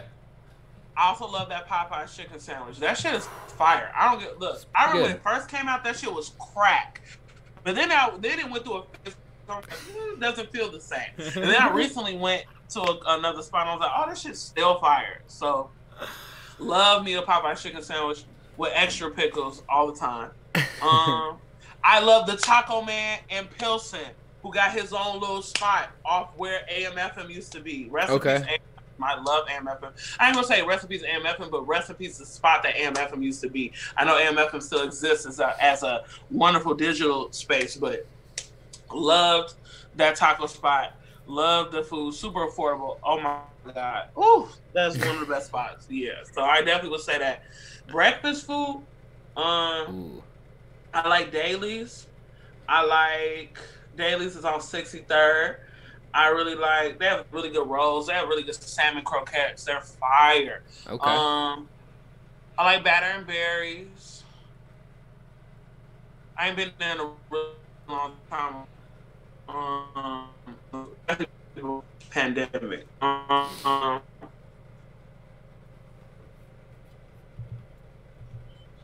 Damn, what else I can think of? I like Joyi in Chinatown. Another racist place. You know, Chinatown definitely got their pocket for racism. But definitely enjoy that food there when I decide to ignore the racism for 20 seconds. Let me see. Who else I like? Damn, what was I ordering hard as fuck? I'm about to actually look at my Uber Eats right now. Because I'm just like, I think I'm missing something super crucial right now. Although I hate the fact that I be giving my money to Uber Eats. I haven't given them to it in a minute. I've been cooking a lot, which is really good. Yeah. But that was a time I wasn't cooking, and I like Los Comales. I like, let me see. I like, Wingstop is fire. I know niggas are think Wingstop is problematic. I was eating hella Wingstop. Definitely fuck with Wingstop. Let's see. Lighthouse is one of the best Alfredo pasta bowls I've ever had in my motherfucking life. Okay, Lighthouse has the best pasta damn near in the city. That is one of the best spots. Five Loaves is really good. It's out south. It's like off. It's on in the 70s. It's somewhere really good chicken spot. But I think. I low key like their chicken better than I like Harold's. But I mean, I like Five Loaves. I like Shark's chicken. You know what I'm saying? So there's a couple of them. I like Portillo's. Oh yeah. Portillo's is definitely my Southside family spot. La Coco's is a pizza spot that I really enjoy getting sausage and pepperoni pizza from, but because I'm not eating red meat, I have not got from them in a minute. There's this other spot. It's a Belizean spot on 63rd. It's called Garifuna Flavor. It's a taste of Belize. It's Belizean food. Oh my God. One of the best peach smoothies I've ever had. Really good food, just really good stew, chicken stew, oxtails, patties, beef pat, like literally the works. So yeah, I could go down the list forever, but those are the spots I really enjoyed. I was ordering a lot of juices too, like Juice House, and like getting a lot of like processed juice and getting like a lot of chlorophyll shots and stuff. Now I was buying my own shit because I was not spending fucking $30 to $40 on that shit no more. So yeah, that was it. That I could think of all the top of my head. It's probably hella more food, but those are the ones I could think of right now. Especially while I'm fasting. I've been fasting for the last I'll be done. Low key, I can eat tonight. If we want to be 1,000, I'm gonna wait until the morning though, because my last meal was Saturday night. But I said I wanted to do 3 full days, so I'm gonna wait until 9 a.m. tomorrow. I'm not gonna play myself. I'm gonna wait until 9 a.m. I'm gonna wait. I'm gonna do my spiritual work tonight. I'm gonna do my spiritual path. It's also a new moon tonight, so you know, you should definitely do some affirmations. Write down some things you want, be it for you personally or whatever. Okay. You know, your business, whatever. It's definitely a good night to do that. But I'm gonna do my spiritual work tonight. Play some Sims, some video games to think about it. And then tomorrow, my first meal is probably gonna be Thai food from the racist ass spot because I really miss. And when I learn how to make this shit at the crib, I'm gonna be on it because I really love their curry. It's like a curry, spicy curry soup, like a chicken cilantro curry soup, coconut soup. Oh my fucking gosh, this shit is so good. They have some of the best rice. They're fire. Racist, but fire. Unfortunately, that's the world we live in, folks. Racist, but fire.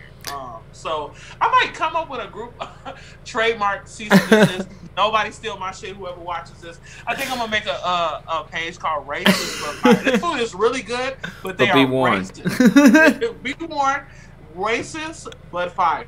So oh my God, that's hilarious. Oh man.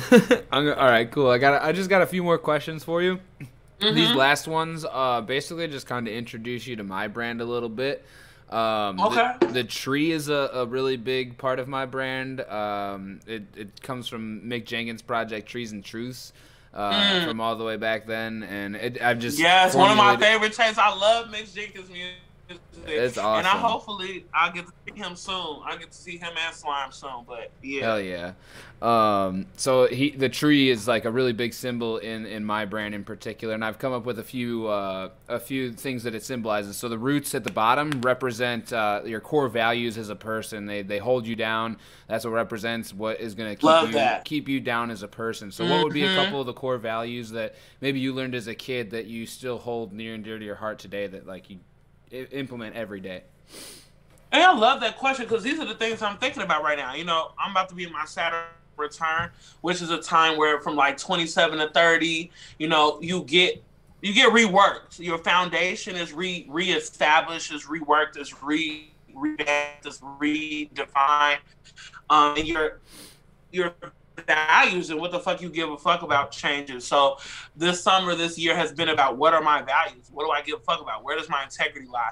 And also thinking about what are the values that I have that keep me safe too, you know, like not just having values that benefit other people, but having values that protect you and keep you safe. And, you know, but I love trees. I have a tree tatted on my arm. Oh, that's fire. Oh, that's awesome. I have a tattoo treated on my arm. And I got this a couple years ago. And about ideas like growth is very wicked and twisted in a lot of ways, but it's very beautiful. So that was kind of like the intention. It's jasmine blossoms on the street. Of course, Jasmine. Awesome. And I think 13 on here because when I learned about the number 1, 2, 3, 4, 5, 6, 7, 8, 9, 10, 11, 12, 13 on here because 13 is the number of divine feminine and it's also a number of rebirth. And that was something back then that I had a more I had an opening understanding of that. So I think that my values right now are what I value, I think, and what's important to me is like think about that word, like value being a number of thing of worth, like what matters, in the matter of the word tangibly. I think I care about authenticity. I care about transparency. I care about care, being caring, being kind. Not nice, but kind. Because I can treat the fuck out of you and still be kind. I care about having a spiritual connection. I care about having a spiritual relationship to my spiritual side. Self-worth. Having a value of self-worth, like loving yourself, caring about yourself. Because a lot of people, white supremacists, these fucking police officers, all these people who are out here killing and harming and hurting people, they don't give a fuck about themselves. Because if you did, you probably wouldn't do half that shit. So it's a lot of it is about loving yourself. Radical joy, radical self-love, self-care. Radical being the idea of like being happy despite of, being enjoyed in spite of. I think I care about optimism.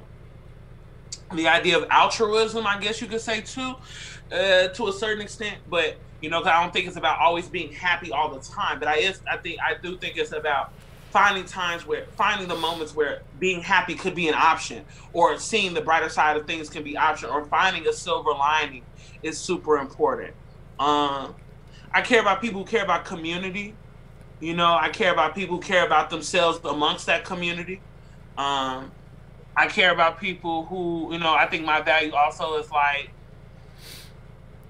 quality, quality over quantity, having quality things, having quality conversations, quality people.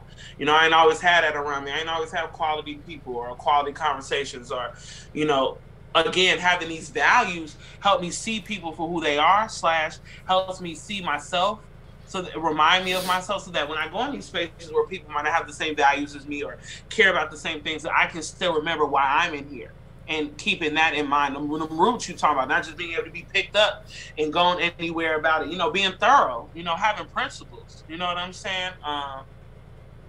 I think commitment is a value to me. I could be super inconsistent. So I had to really be like, nigga, is it really? But also I think it is. I think that commitment, being consistent is a value of mine.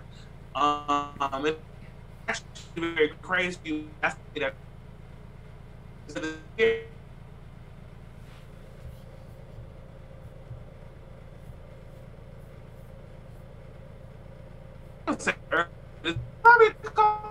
values.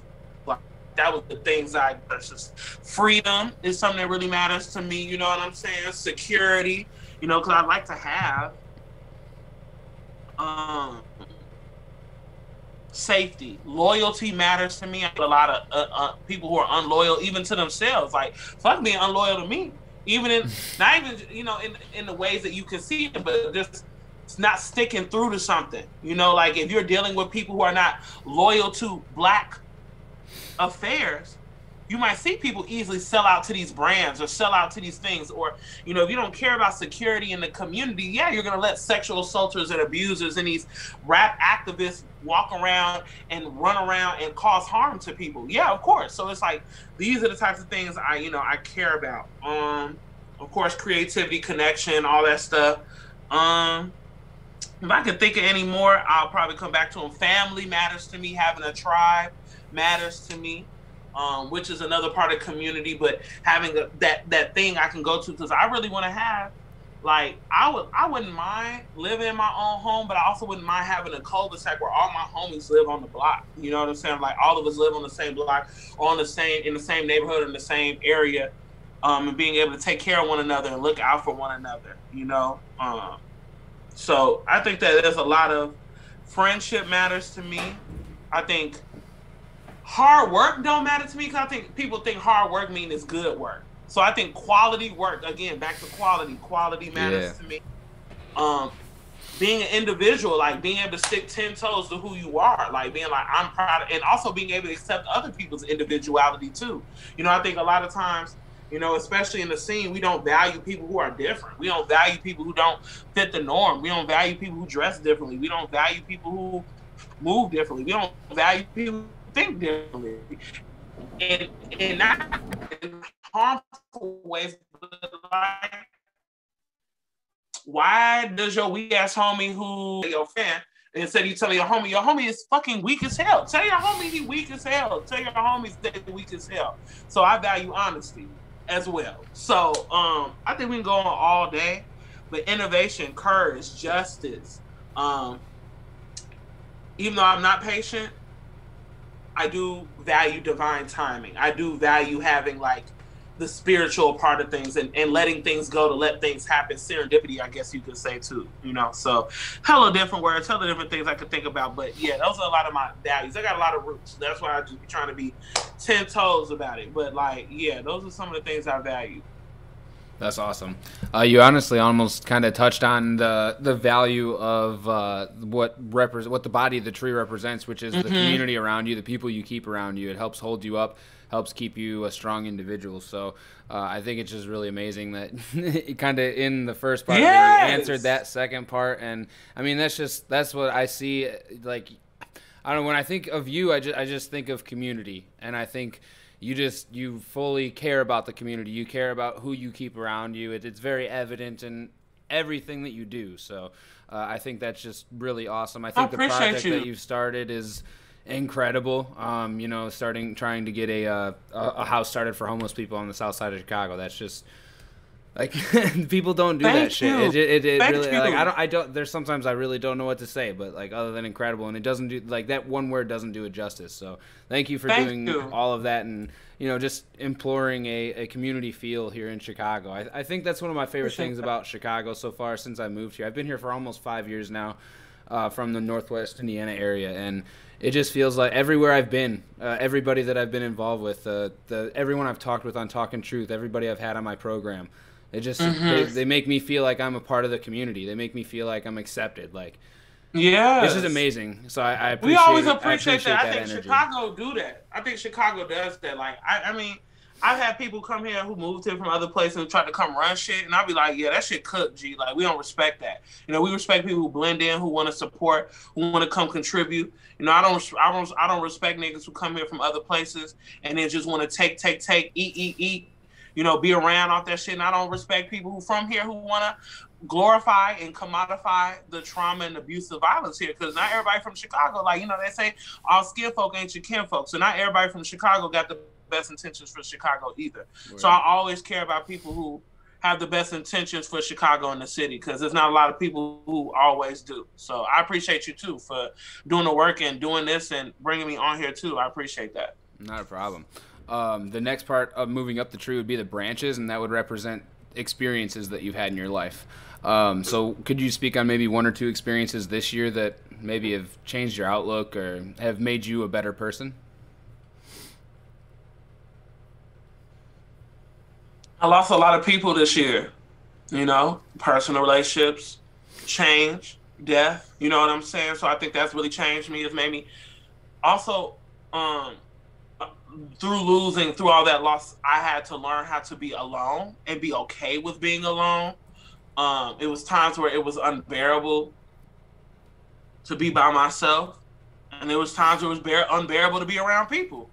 And I think I had to maneuver my changes through people. You know what I'm saying? I had to learn how to maneuver what I was feeling and maneuver what I was going through and maneuver how I was, you know, viewing the shit. You know what I'm saying? So that was something that changed me for sure, is the people in my life changing.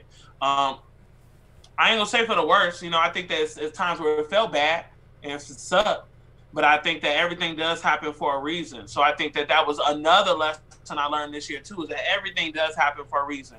One of my favorite quotes, and I can't remember who said it, God bless maneuver how but the quote is, some years answer questions, some years ask questions, and some years answer them. And I think this was a year where there was a lot of questions being asked at the beginning, but I think now I'm getting a lot of answers. Like, this is why this had to happen. This is why that happened. This is why this person left. This is why you're not cool with this person no more. This is why you are cool with this person. This is why this person came into your life. This is why this and this is why that. So I've learned a lot about trusting God, trusting the Most High this year. Like, I've listened to so much fucking gospel music this year. Prayers, going to the beach, going at midnight, going to sit on the beach with a bottle of champagne, with a blunt up at the beach, and sitting on the sand, up on this, being privileged to even have beaches to go to. You know what I'm saying? Yeah. And just being able to sit on the beach and just be able to look at the water, look at the full moon, look at the sky, and be like, what the fuck? I went to a lot of beaches, a lot of water this year. Nature definitely was damn near the MVP this year. So being able to be in connection with nature was a big thing for me, but it allowed me to connect with myself. It allowed me to be myself. Nature let me be myself. I can go out there angry, go cry. I can be happy. I can sing. I did so much fishing this summer. Another thing I learned is like, damn, am I really ready for the apocalypse? Because I just caught this fish, and taking this fish off the hook just fucked me up. So I don't know if I'm ready for the apocalypse just yet. Need a couple more minutes. But I did enjoy connecting with myself on these different levels this year, you know, and really, really tapping into my divinity, tapping into myself, getting my roots, getting my grounding, because, you know, like I said, it's my Saturn return. You know, I'm going through a lot of things. I had to redefine my foundation, redefine my values. This is a redefining year for me. This is a year of rebirth for me. I think a lot of years are. I think every year is. I think every day is. But this year in particular, who I've been before 2020 is no longer. You know, I think who I am at the core, my soul, my spirit is the same. But how I engage, how I move, how I interact, how I take myself out into this real world, out into the world outside of my room, my bed, my head, my heart is just different. So I think this year was just a big year of changing me for the better, for sure.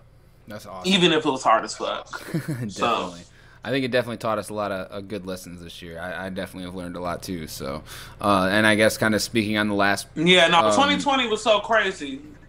Oh yeah, wild. Hold on, are we? Oh my gosh, it keeps. Okay, we're back again.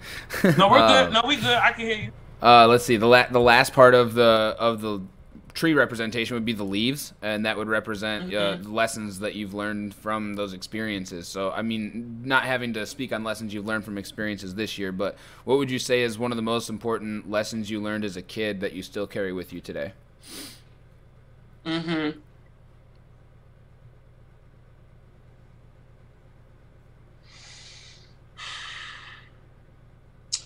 I got me.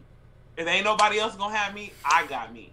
You know, really trusting that I got me. Not on some fuck all y'all, it's lonely at the top bullshit, but really being like, when there are moments where you will have to be alone. You know, when you in your mother's womb, and when you go lay down in that, when it's time to transition, you are indeed alone in them times. In maybe the physical sense, you're never alone because spirit and everything is around you. But that was something I got me, and that was another lesson I learned. Is like, even when I feel alone, I still have spirit. I still have somebody looking out for me. I'm still breathing. I'm still alive. You know, there's times where I did not want to wake up. There were times where I did not want to breathe. There were times where I just did. The amount of death, watching Breonna Taylor die this summer, watching somebody come kill you in your sleep in the house. You know what I'm saying? I've had the police come to my house on some bullshit parties where people come to, you know what I'm saying? So it's like, I just learned, I want to learn to live my life, not be afraid, not letting self-sabotage, not letting imposter syndrome, fear get in the way, because life is not guaranteed to nobody. And watching influential people, family members, students, I lost a student this year, you know what I'm saying? Watching people I love die. You know, that it really made me, even though it happens all the time, you know what I'm saying? I don't think death makes me feel any, death, it sucks. You know what I'm saying? So this year, because we were all forced to sit down and sit in the house and be in the crib, and me and my homie had a conversation today and yesterday. It's like, maybe niggas need to be in the crib a little bit longer. I don't think everybody's ready to come out yet. I think that whatever's in the oven needs to bake a little bit longer. You know what I'm saying? We're putting the toothpick in, it's still coming out with stuff on it. So I think it needs to be in the oven a little bit longer. So I just think this has been a lesson of learning how to go within, learning how to trust what's in you, knowing that the tough times bring better times, and impermanence is real, you know, as above, so below. So, you know, and another thing too is like the dark time of is the time right before the sun comes up. So realizing that even in these darker moments, in these times where shit sucks, when shit is indescribable, if you will, and shit is just fucking sucks, there's still a side to it. Like, it's still gonna work itself out. Like, it's not over, you know. And one of my favorite quotes from somebody who I really enjoy, her name is LaVon Briggs. She's a Black woman. She does spiritual work. She's a pastor. She does African spirituality from the form of really eradicating and removing and radicalizing Christianity. And like I said, I do Buddhism. I follow a lot of people who openly study the book of Psalms and Christianity and how our ancestors used that book. I do African spiritual practices. I kind of dibble and dabble where I find myself to be. So those are the three places I'm finding myself. But, you know, thinking a lot about those lessons of, you know, trusting on myself, trusting the spirit. And if it's not good, it's not the end. So understanding, like, even when shit is fucked up, when shit sucks, when I want to run away and hide, when I want to avoid the tough stuff, I have to embrace it. That was another lesson I learned, is you can't run away from the hard shit. Is going to keep what you resist will persist. So understanding I had to learn how to embrace the good with the bad, vice versa, the bad with the good, and yin and yang. So, you know, it's times where things are real good, but, you know, there's some things that could be negative in it, and vice versa. So even all them bad times I had, there was something good to pull from it. So I had to learn how to alchemize a lot of things I went through and make them into lessons, make them into blessings. You know what I'm saying? So that was something that I think I could take away from all of this year so far. Awesome. All right, my last one for you. What does truth mean to you?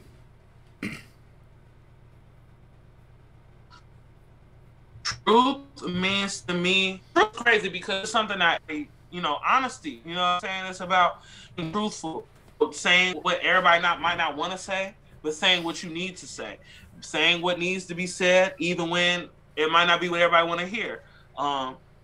Telling the person you love that you love them, you know, apologizing, you know, following your truth, you know, doing the work that you do. You know, if I didn't follow my truth, I wouldn't be a terror reader. I wouldn't be doing a lot of things. I wouldn't even fucking build that house. So it's like learning how to live in your own personal truth is super important too. So I think there's an absolute truth, like the sky is blue, but then there's also a truth of like, this is what I'm sent here to do. This is the work that I'm supposed to do. I'm living in my truth. So living an honest, authentic, transparent life, like living authentic life, true to you. No matter what the fuck other people gotta say, no matter if nobody like it, no matter if nobody love it, just being able to be you. So yeah. Awesome. Well, I appreciate you so much for coming on tonight. Yes, I appreciate you. I love awesome. These questions. These are great questions. Thank you. I appreciate it. It was a great conversation. So if you ever want to come on again, if you ever have any music you want to preview or promote, whatever, I honestly built this platform for the artists. I want to be able to help as much as possible in any way that I can. I know I don't have many followers now, but you gonna get there. That's all I'm saying. I hope so. You know, do your new moon affirmations. You'll see a spike. I'm telling you, affirmations, manifesting, all this stuff, and also you living in your truth. Like, you do a show about truth. Like, nothing will ever not come from that. When you do shit from your heart, you do shit from a good place. It will never not. That's why I constantly to kind of wrap up. I know we in out of here, but I think about a reason why I don't always drop all the music I drop or do certain art projects or do certain things, because sometimes I can catch my ego getting in there, you know, and when we don't do things from an authentic place, when we don't, you know, I can be like, oh, I can shit on niggas with this one, or oh, I could make a bag with this one. It's like, but what will be the long-term consequences or cost of this?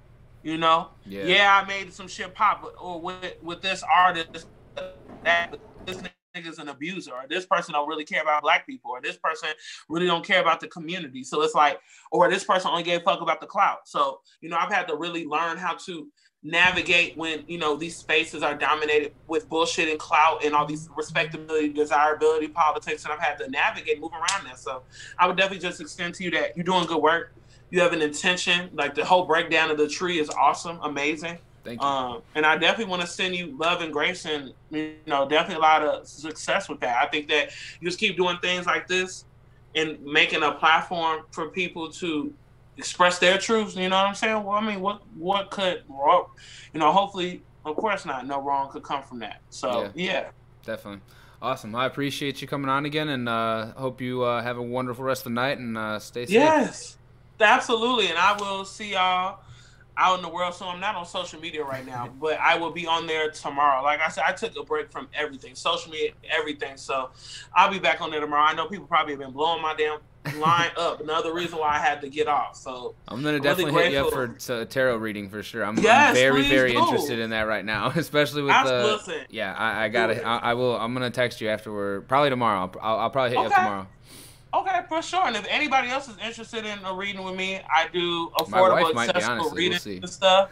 Yeah, and definitely email me, message me on Instagram or Twitter, preferably Instagram or email, if you're interested in the reading. And I also do free readings, Instagram lives to support people. So if there's something you're interested in, you can just check it out on my Instagram at Oprah_Gucci. Y'all can find it there. So I appreciate you again.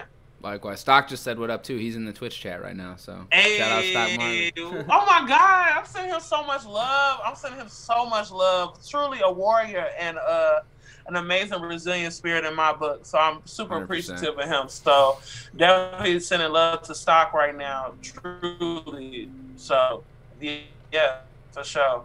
All right. We'll take it easy. Have a good night. We'll talk to you soon.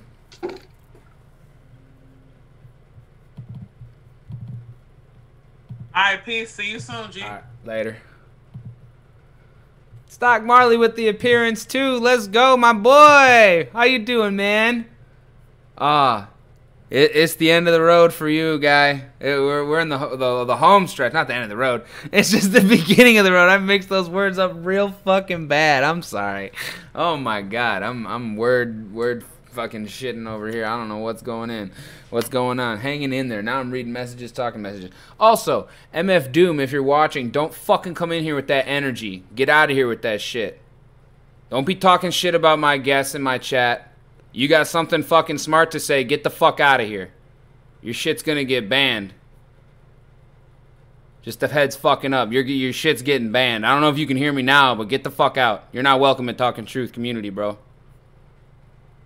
Fucking talking shit about my guests in the middle of a fucking interview. Get the hell out of here. Man, we're gonna go crazy once you get out of there, Stock. They ain't ready. I was telling them before the Twitch started, man. This album, it's gonna be crazy. They ain't ready for it. The Munher DBK was asking for a first listen Fridays for the new album when it drops. So we gotta give him some live Twitch content when the album drops, Stock. And that documentary we got planned is gonna go crazy too. So, man, can't wait till you get out. Hope you have a good night. I'm gonna end the stream on this. Hope everybody has a wonderful night, and be sure to tune in tomorrow. Before I leave, I gotta tell you about the interview plugs for the rest of the week. We got Michael Christmas from Boston tomorrow, 7 p.m. Central. That's going down. I'm super excited about that. He's got a new album dropping on Friday, so we're going to be talking new music. He might preview a new song tomorrow on the stream, Michael Christmas. So be here for that. Woo! Let's go. And then Friday, we got The Mind. We're going to be talking about his most recent project, Don't Let It Get to Your Head, or Don't Let It Go to Your Head, excuse me. He just dropped a project last month. We're going to be diving into that. I'm pretty pumped for that. Let's go. We got also Fresh Waters. Fresh Waters is coming on from Pivot Gang. He will be here next Tuesday, 7 p.m. Central. So we got some awesome interviews to end the year this year. Jay Bambii was amazing tonight. Super appreciate all of her input, and what an awesome person. Thank her again so much for coming on. Finally getting Zig on here. Yes, sir. We about to talk about the album finally. It's going to happen. I'm excited. That's Friday. Pivot and yeah, man. We ending the year on a bang, baby. We can't end this year going slow, bro. We gotta go crazy. I'm excited. I gotta see who else I can get. I'm in talks with a couple other people too that like I don't want to say the name yet because I don't want to disappoint anybody on not being able to get the interview. But I got a couple other pretty decent names waiting on a response and saying we'll be able to set something up soon. So hopefully when some new music drops from these guys, we'll be able to get them on the stream and get some promotion for them going. I appreciate so much everybody that is tuned in tonight. I see we got some more viewers on Twitch now. We have more viewers on Twitch now than we had for the entire interview. We're at 5 now, and the show's basically over, which kind of sucks. But I hope everybody's having a solid night. Be sure to, again, we got Michael Christmas tomorrow at 7 p.m. Central, artist from Boston. And then Zig, we got The Mind on Friday, and then Fresh Waters next Tuesday. We got Christmas coming up next week, guys. Fucking Thursday's Christmas Eve and Friday's Christmas. I'm hoping to go to my parents' house in Indiana. Hopefully we're going to be able to take the dog Brayburn for a few days over there. We'll see what happens, but hope everybody has a solid night. I hope everybody heard the interview plugs coming up. Stock, I love you, brother. I'm going to see you soon. Still got some Gorilla Cake waiting for... Bro, that shit goes crazy. That shit's gonna last you... That shit's gonna last you for forever, bro. Because you haven't smoked in a while. And your tolerance is gonna be so low. You're gonna be boofed off the fucking joint. My guy, that shit that Gorilla Cake is nutty. We're definitely gonna have to burn one or two. I'll have to bring some weed over too. We'll match it up and... We'll chop it up for sure. I can't wait, man. We'll have to get together with Nate too. Make something happen in the war zone. We're gonna have to revisit the war zone. There's so many things to do once you get out, man. It's gonna be a great day. That's gonna be the day when Stock gets out. You're gonna be hella blasted, my guy. Shit, dude. That's gonna be a good day. I can't wait. I'm hella ready for that. I finally tied Nate in the wins in Warzone Stock. We're both sitting at 156 or 157. I don't know which one it is, but we're tied. I finally got him. I caught him. It took me months, but we made it. Finally there. Got to win yesterday. I gotta still try to get one again soon here, but the squads have been bleak, man. There's not been a lot of people on anymore. I need you back in the war zone. Shit, I gotta go take the dog for a walk. It's been a while since that man has been outside, so I gotta go see if he can go to the bathroom for me real quick. But man, dude, Stock, it was good to talk to you for a little bit here on the stream.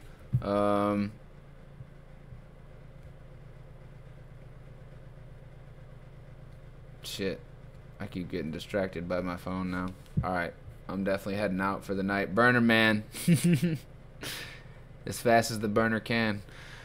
Hope everybody has a good evening. We'll see you tomorrow for Michael Christmas, baby. 7 p.m. Central. Be there. Also, the Talkin' Truth merch is coming soon, too. Be ready for the pre-sale link.